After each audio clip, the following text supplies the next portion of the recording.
We all love a good scare, a ghost story around a flickering fire, a chilling tale spun in the dark. But what happens when the shadows aren't just in your mind, when the whispers are real? Tonight we delve into the digital abyss of Reddit to unearth terrifying accounts, not born of imagination but carved from chilling reality.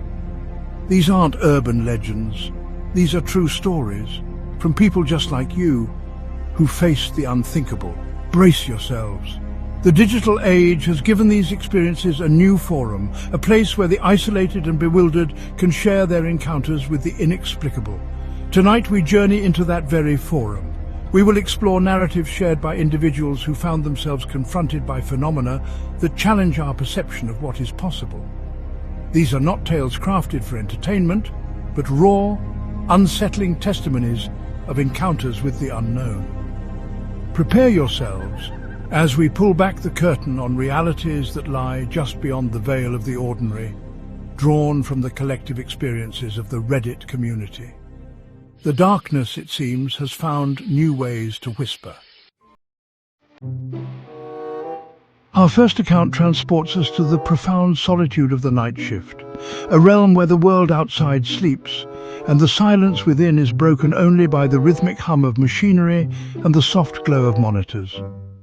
Here, a lone security professional, known on Reddit only by their anonymous handle, undertook the nightly vigil, their eyes scanning a bank of screens displaying the empty, echoing spaces of a deserted building. One particular night, around the witching hour of 3 a.m., an anomaly occurred. A camera feed, one rarely given much attention due to its placement in a seldom-used distant service hallway, flickered erratically before stabilizing. This hallway was a forgotten artery of the building, a place where footsteps rarely echoed and dust gathered undisturbed. What they saw next would etch itself into their memory with chilling permanence. There, at the very terminus of the long, dimly lit corridor, stood a figure. It was remarkably tall, almost unnaturally so, and possessed a thinness that seemed to defy normal human proportions. It remained perfectly still, its back to the camera, a dark silhouette against the pale, distant wall.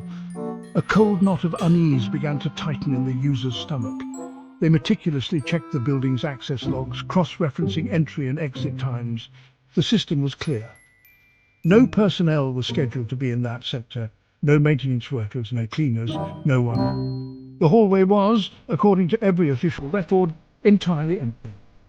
As they initiated the call, relaying the strange sighting, their eyes remained fixed on the monitor. It was then that the figure began to move. The figure did not stop, nor did it turn.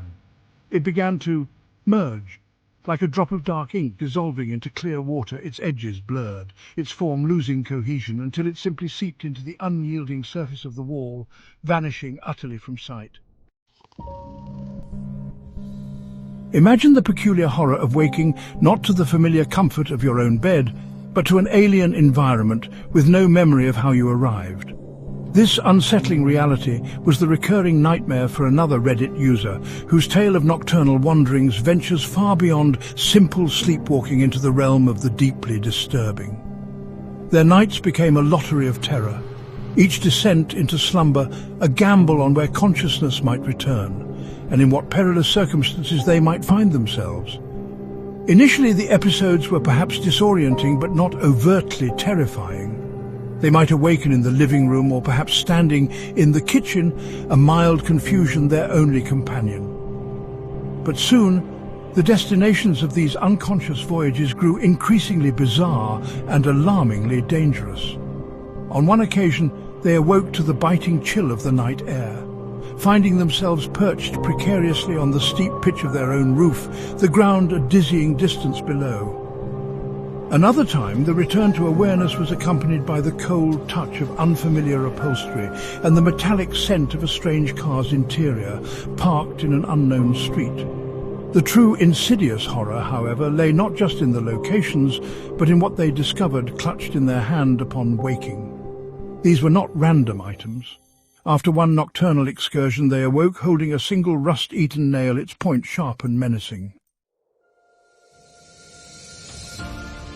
Chapter 3. The Phantom Line. Our next chronicle of the unexplained comes from the very front lines of crisis, the hushed, focused environment of an emergency dispatch center. Here, an experienced dispatcher, a voice of calm in the storm for countless callers, encountered a call that defied every protocol, every expectation, and indeed every rational explanation. The late shift, often a period of relative quiet, was punctuated that night by an incoming signal that would unravel the dispatcher's composure and leave an indelible mark of unease, a chilling echo in the annals of their career. The call began not with a clear voice but with a wash of pervasive crackling static, an interference that hinted at a poor connection or perhaps something more unusual. Then through the electronic haze a voice emerged. It was small, fragile, unmistakably that of a child. The words were whispered, laced with an almost palpable fear. "He's here, he's watching me." The dispatcher, trained to handle distress, immediately engaged their professional protocols, attempting to soothe the child and simultaneously initiate a trace on the call's origin, a standard procedure in such critical situations. As the dispatcher gently coaxed the child for more information, a name, an address, any detail that could lead help to them, the whispered pleas grew more desperate, more fragmented. "He's getting closer."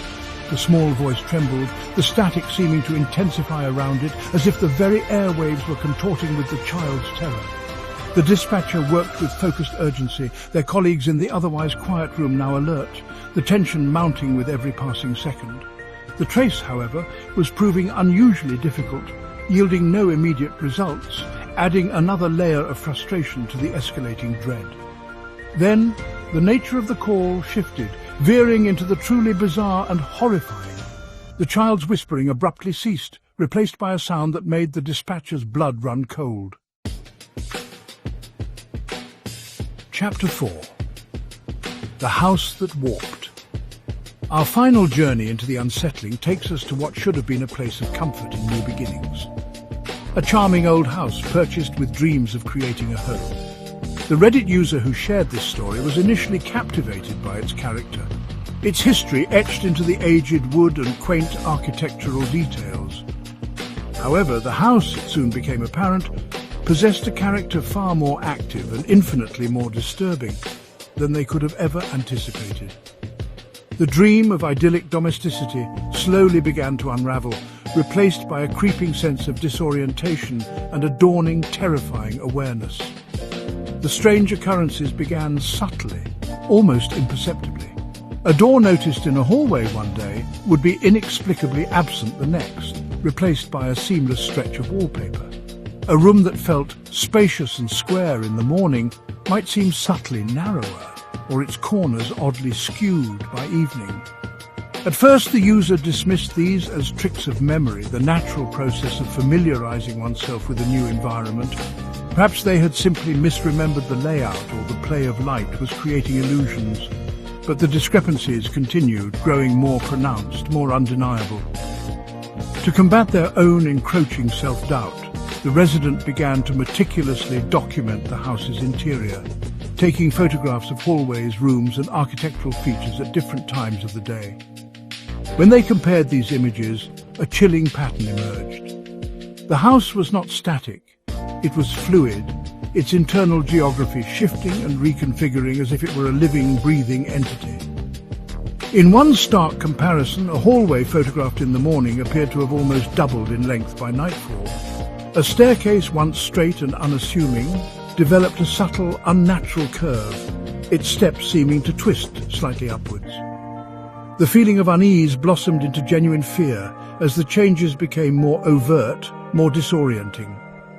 It was as if the house itself was actively resisting their presence, its very structure rebelling against their attempts to inhabit it. Chapter 5. The Lingering Shadows. 5 stories, 5 glimpses into the dark, each one a reminder that sometimes the horror isn't imagined, it's real. These accounts, drawn from the shared experiences of ordinary individuals, paint a disquieting picture of a world where the inexplicable can and does intrude upon our lives. Are they isolated incidents, mere anomalies in the grand tapestry of existence? Or do they represent something more, a crack in the veil that separates our understood reality from something far older and far stranger? The digital age, with its constant connectivity, has not only brought us closer, but has also provided a new conduit for these unsettling truths to surface. Platforms like Reddit become repositories of the uncanny, archives of encounters that defy easy explanation. As we scroll through these narratives in the quiet solitude of the night, bathed in the glow of our screens, it is worth pondering the sheer breadth of human experience that lies hidden within these digital confessions. Each story is a whisper from the edge of understanding. Think of that. The next time you find yourself navigating the depths of Reddit late at night, when the world outside is hushed and the shadows in your room seem to deepen, you never truly know what unsettling truth, what chilling personal account you might uncover with the next click. The veil is thin, and sometimes the stories that reach out from the darkness are not fiction at all. They are waiting to be found. Black screen, final whisper, it's always watching.